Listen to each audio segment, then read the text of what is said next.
Hi, I'm Suki from Suki's Gourmet Indian Foods, and you're watching Women Now.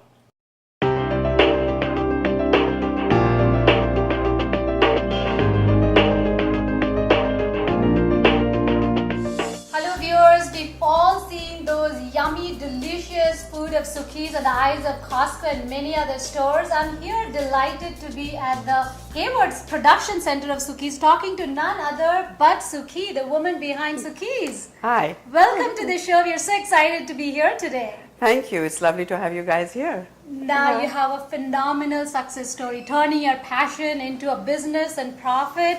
How did this journey begin for you? When did you realize that you were going to be a leader in the fusion Indian packaged food? I don't know if I ever realized I was going to be a leader, except when we started getting customer comments and interest from some of the major leading grocery stores. And I was always very interested in doing something different and being innovative, like we made the roti wraps or we made the naan wedges. It just grew along the way. It wasn't something I worked towards purposefully. It was just something that we enjoyed doing and we kept doing it all the time. Now, a lot of our viewers must be so jealous. She didn't even intend doing that and look how successful she is.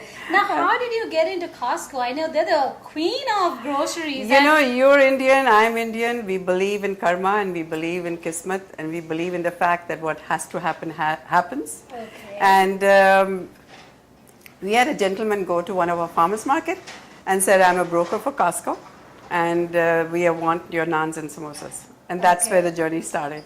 And he came to us and I was only me at the production unit at that time. And then my daughter, Sanjog, who was with Ernest & Young, said, Mom, you need help. And this friend of mine has been laid off from here and she's very good. So I said, so how much is she going to ask for? I didn't have that kind of money. But then it worked out. We said, this is a project, just take it on a project basis. And she came in. And we worked through everything. And then suddenly, that broker who was an in-house broker for Costco got fired. Okay. But you already knew other people in there. No, but I didn't know the process. So we said, okay. I said, I've already sunk 15,000 in this project.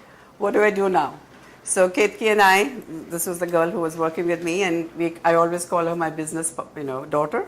So she and I put together a line of grab and go, and we established a route for stores like Berkeley Bowl and stuff for just fresh food. And 3 months later, Costco came back. So we started supplying them fresh samosas, fresh naans made out of tandoors in those days. What do you mean by fresh? Means they were not frozen before? No, you they would were not. Make it here and exactly. Then we would just give them in trays. What would be the shelf life for it had that 10 fresh? days. 10 days. 10 days. Okay. And we gave them the fresh naans made from the tandoors. And we were in about 8 stores. Okay. And then they said they wanted to extend to all the stores. And, I was just learning things. And we had this hood, which is the most expensive piece of the kitchen. And we had 8 tandoors underneath. And one person at the max could make 400 naans in a 10-hour shift. And I said, this is too expensive to do. I mean, it's picking up. I said, listen, I'll do it if you finance it. I'm not going to put the money into this. Right. So then it gradually got less. We said, no, we are not going to grow our kitchens with tandoors. And we had, by that time, also realized that this tandoor business is a non-workable business. It's the tandoors have a shelf, a life of about 1.5 years. Correct. And then you have to change the lining, which is another $1,600-1,700. Right. And in between, if somebody burns his hand, then you're stuck. And the tandoors again are gas, and they go up and down in heat. And then sometimes the one at the bottom would stick raw, and the one on top would get cooked. So there was a lot of wastage, in our final selection of the naans that would have to go. So pretty much worked it out that it is great to be able to give fresh naans, but it was not practical. But your signature still remains tandoor. Yes. I think that is what got you into mainstream, because tandoor bread is a delicacy with the mainstream. Yes, but there is nobody making real clay oven naans in this country, and now, nobody will. What I understand from the conversation is that you were confident about what you were doing, and that's what kept you going. I mean, you invested that money, then you waited for Costco to come back, and then you delivered the food, and then it became a success story. Yes, it did. We were the first people into Costco doing Indian food. I know, I saw that. I'm like, Suki, this sounds very Indian.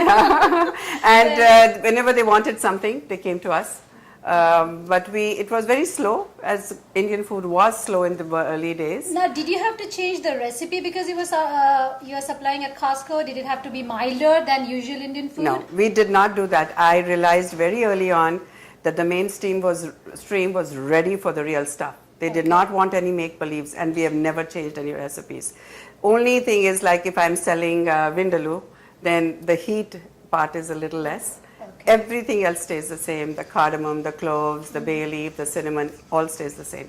All we do is we reduce the cayenne or the mirchi, Okay. as you would call it, Got it. and people can add their own. Right. when they want. Now, your packaged food that I get from Costco tastes delicious. I just love it. Thank but you. I often wonder about the nutritional aspect. People say fresh food, cook it fresh.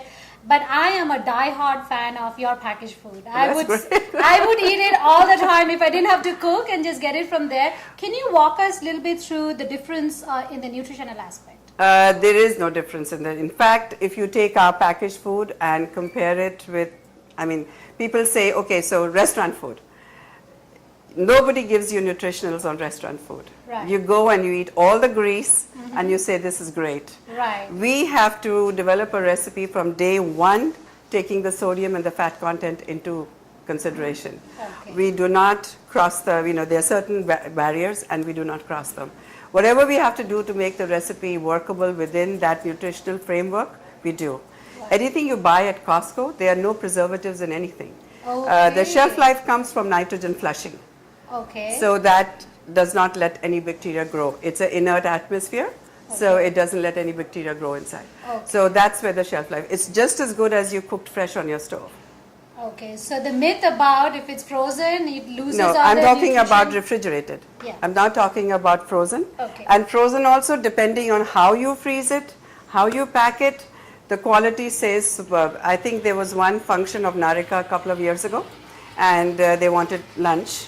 So we sent them lunch, and all this lunch was in 5-pound bags, all thawed out from frozen. It was served to them. Everybody cleaned out every single piece of food. And one of the ladies got up and asked a question from me. She said, so how come you cater food in bags? I said, first thing, I'm not a caterer. And this food is packed in these bags, and it thaws out.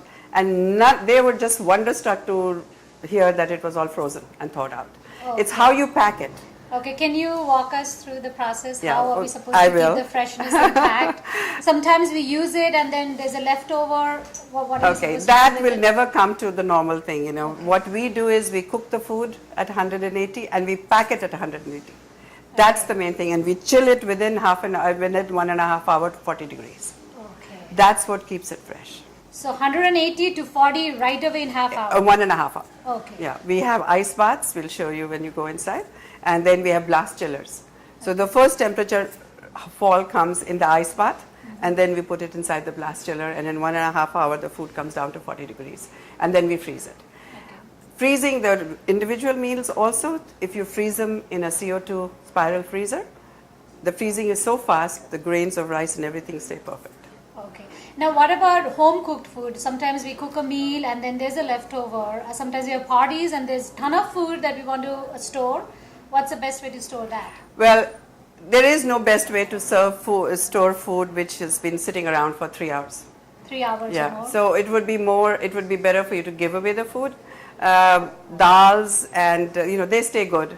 It's not that you'll have the fresh taste out of it. But if you can cool it down quickly and put it in your fridge, the faster you cool it down, the fresher the food stays. Okay. But, there are old things in India which we saw and we would see, but we never understood what these people were doing. But I was living in the south for some time, and these people would cook the food, cover it, would never put a spoon inside it. It would stay on the stove for 4 or 5 hours. And I said, how did they do this? But if you do not introduce any bacteria, it is already sterilized inside. Okay. So it stays fine. Okay. It stays fine in the sense that there's no pathogen growth Okay. inside it. But So if the you put karchi inside a couple of times, and that's it. gets the bacteria That in gets- there. because the Okay. karchi is not sterilized. But if the karchi is inside and you keep boiling the food, then that too gets sterilized. Got it. See, so if you don't introduce any bacteria, the food stays fine on the stove top. Right. So at that temperature, it's fine. So it's best to keep smaller quantities if you know Absolutely. you're not going to consume all of it, Yeah. and don't put the karchi on the left. Yeah. So it's always better to do smaller quantities. because that's the way you can chill it. Otherwise, you don't have any process where you can chill the food at home. I always wonder with all our Indian caterers, they take food in buckets. And then you have people who have runny stomachs the next day. They did not necessarily get food poisoning, but all these runny stomachs come from the fact that the food, the most dangerous temperatures are from 50 to 120. Okay.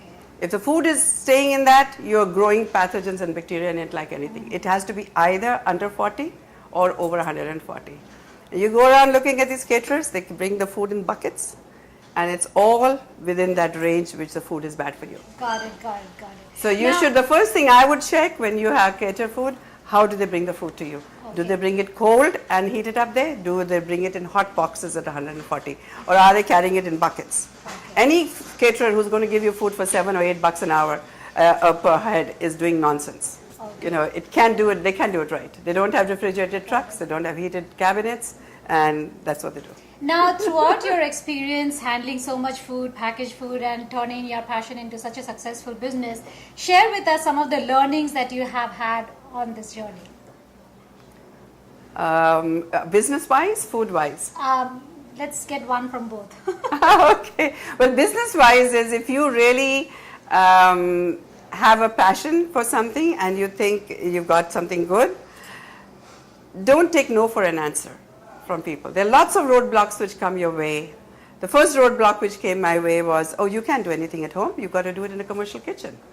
Well, I didn't have any money. So what am I going to do? So my husband said, that's it. You can't do it anymore. So I said, no, I'm going to find a way around this. So I found a restaurant which didn't work well in Richmond. And I rented their kitchen space for 2 hours a day. And I would go and make my stuff over there. The second major roadblock came was, they have had these big food service companies like Sodexo, Bon Appetit, Airmark. So you have to get approved as a vendor to be able to sell to them. And so I was getting approved for Sodexo, so they said, send your products in for testing, for quality testing. So I sent them in, and the reply came back that your bacteria count is too high. We can't let you sell it to Sodexo. So I said, what do you mean by bacteria count is too high? Well, spices have bacteria. I said, well, you use the same spices from the same companies in your units, so why wouldn't you buy them from me too? I buy from the same company. But yours is a ready-made sauce. I said, but you don't eat the sauce, you cook in the sauce. So it took me about 5 months, but I got it through. Got it. And that, so never say, always think outside the box and say, okay, how can I make this happen? And I think the big thing is that you were really serving the need of the people, because us NRIs, we don't have that much time to cook at home. Absolutely. But we love Indian homemade kind of food and recipes. So I think you were really solving the problem that all of us over here have. I think that was a big thing for you. What is the food-wise learning from all this that you've been handling? Food-wise, there was a huge learning curve about how food, as you said, how can it stay fresh. I didn't want to sell refrigerated food when I started because I don't want to get involved with this temperature issues and all that stuff. How do I make it shelf stable? What I can do to make it shelf stable? Working with I would keep sending products into the FDA and they would say, you can't do this and you can't do this. Just asking questions and questions and questions, and now it's part of my DNA. If I create a new product, I know what to do. Exactly. So those were huge learning issues. Now there's so much out there to improve the quality of your food. Now, like MSG went out of this thing, you can't use MSG. Now there's so many natural food flavor enhancers which you can get. There's tons of stuff out there now which you need to really know to make your food longer shelf life and quality-wise have a better flavor. Now we can't let you go without learning a few recipes from you, and I'm sure our viewers would be waiting to get some recipes from Sukhi. When we come back, we're going to take you to her kitchen where she's going to show some easy fixes for kids, for parties that are going to come up during Diwali, Christmas time. So see you then. Don't go away. We are here at Sukhi's kitchen. Thank you so much for having us here. You're going to show us some of the exciting recipes. I already see so many things laid out. Some quick fixes for kids in the morning. That's always a pain point.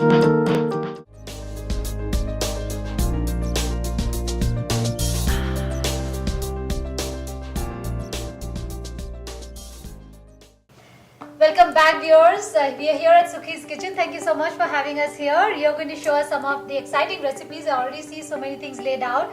Some quick fixes for kids in the morning. That's always a pain point. Getting up in the morning, fixing something for them that is healthy, nutritious, and they love it. Yeah, well, I'm going to show you a couple of items, and the biggest thing is for children, they need something they can hold in their hands.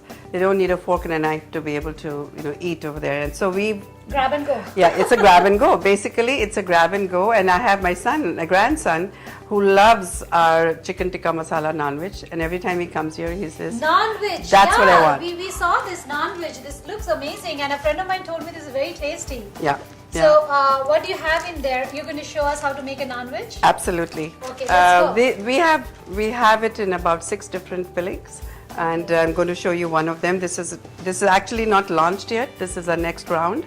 We are sending out. You're getting a preview of non-veg. Absolutely. Nice. So it is cheese and spinach. Spinach is a Healthy? magic vegetable nowadays, and anything that has spinach in it sells. Got it. So we have a spinach in a lot of items. And if you can camouflage it with other spicy, nice things, because kids, when they hear spinach, they don't like it, but if it's tasty mixed with other things, So something very healthy is we add, mostly we put very simple spices. We have like ginger, and we have a little bit of jalapeno pepper. It gives it a little so kick. this is what it is. So it has ginger, spinach, Cheese. cheese. You can put paneer, or you can put any other kind of cheese that you like. Okay. And a little bit of jalapeno.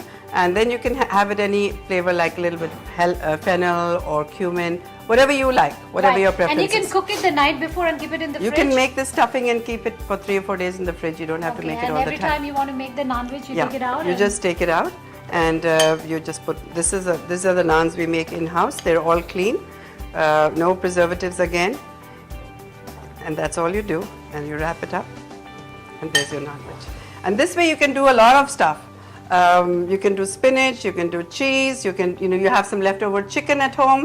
Just pull the meat so off the the amount bone. is very important. So you put this Yeah. much amount inside, and At least 3 to and 4 then ounces. Does it go in the oven or anywhere to It's warm all it? ready to eat. You can. Okay. In the panini press, it's wonderful. Okay. But if you're giving lunch for your kids, this is the way my Rub and go? grandchildren take Okay. it, and they all love it. And what is the best way to warm the naan? I always have a problem with that.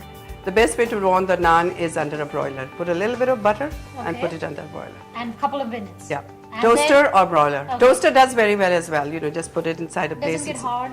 Oh no, not in the toaster. Microwave hardens it. Okay, Yeah. okay. So put it in the broiler, couple of minutes, put a little butter on top, Yeah. take it out, and then put this filling in. Wow, this is good. Can I Yeah, get it back? absolutely. Nice. Very good.